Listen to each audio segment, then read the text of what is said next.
Whoa, good day guys, it's Sam here from Built Not Bought, and today we finally get the 3 litre out and onto the ground. Not only that, we also make a start on the interior by ripping the dash out.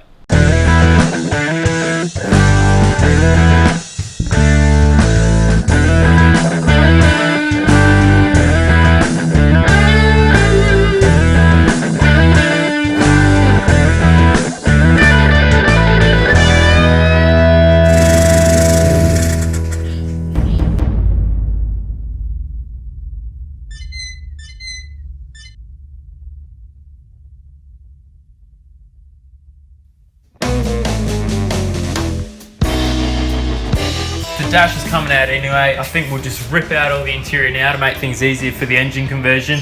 We need to pull out the center console for the gear stick to come out. The seats are getting changed, the dash is getting changed, so let's get to it.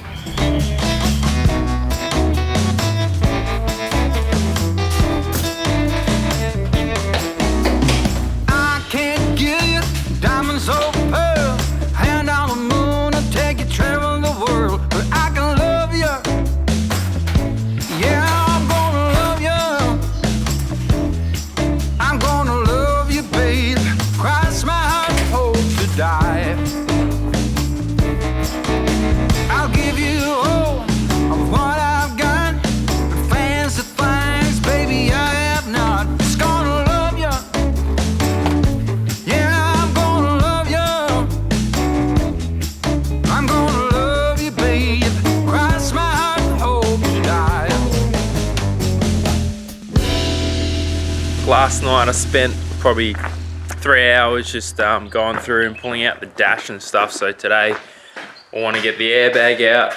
I want to try and get the steering wheel off. There's a couple of unique bolts on there, but once we get this off and the airbag out, the whole dash can come out. We can sort out all the wiring stuff and then source a new Series 4 dash for it. Oh, it's a bit dark in here. I don't know if you can see, but all the center pieces have been pulled out.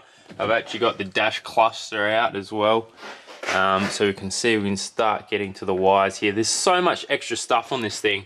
Being an ex-mining, there are probably a whole lot of switches. You got your beacon lights and your isolator. It's got an aftermarket immobilizer, that's the word. So a whole lot of that junk can come out and we'll replace it with new stuff. I want to put a couple of fuse boxes over there. One for the main battery, one for the secondary battery. And then from there we can just run everything individually fused, a big feed from the battery, and it just keeps everything nice and clean. All the fuses will have tabs on them so we know where they go. If there's an issue with any of the equipment inside, you can just replace that fuse or check that fuse, so you can fault find easily.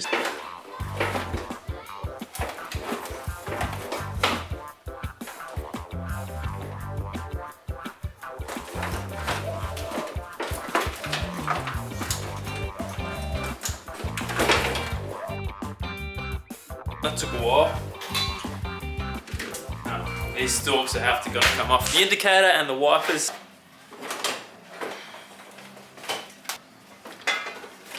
Ho-ho! And there you have it. Okay, so we've got all the bolts off the gearbox now, and Jesus, those top two. If you've taken those top two bolts out of a patrol, tell me now, because holy, they took me like 2 hours for 2 bolts. Anyway, time to pull her out now. We'll try and crack the gearbox from the motor and see what I forgot to disconnect.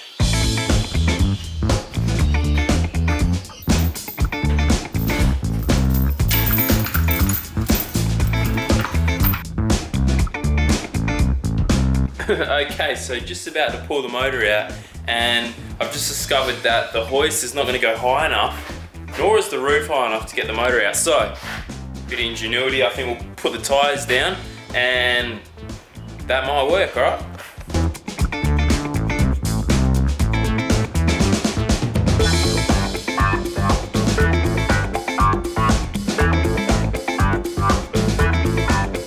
A few short moments later.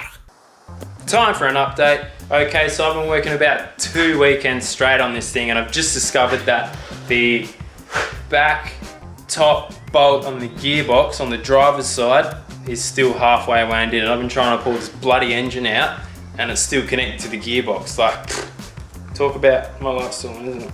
So I think what happened, I was using a socket to wind it out, and it came all the way back where the socket was jammed in between the firewall and the gearbox. So I was like, oh, it's all the way out because it stopped spinning, blah, blah, blah. Boom, this is what happened. So I've taken one engine mount out, lowered the gearbox down to get the bolt out even more further this time. So hopefully it'll come out the whole way, and then we can try and pull this thing out again. Alright guys, so I was up pretty late last night getting those last couple of bolts out of the gearbox, so we've finally got them out. The engine's loose, look at it hanging around there, woo!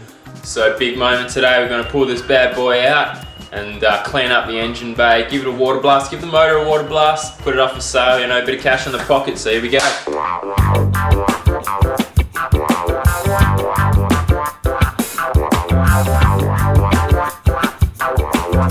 You don't see that every day.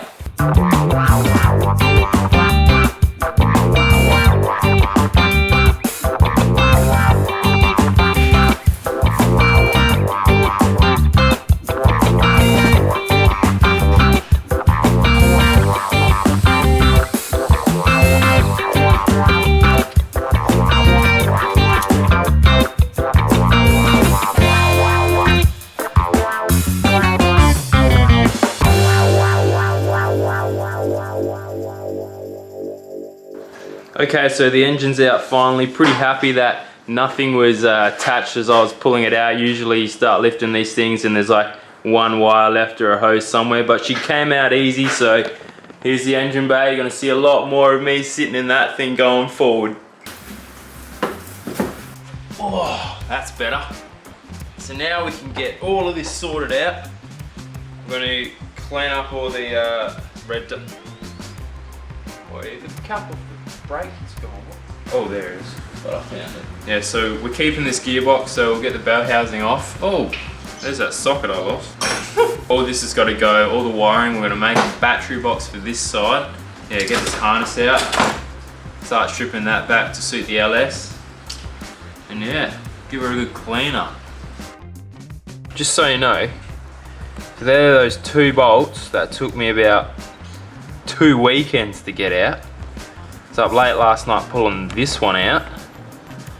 So future reference, if you're doing one of these, the top 2 bolts in the gearbox are a pain in the ass, because this socket here, I was had a whole lot of extensions out the back, and as I was winding it out, the socket got jammed in between the bolt and the firewall here, so it was stuck in there. Ended up having to knock that out with a chisel and a hammer, and then use a ring spanner to just slowly back it out from the top until it was sitting about there, enough to crack the engine from the gearbox.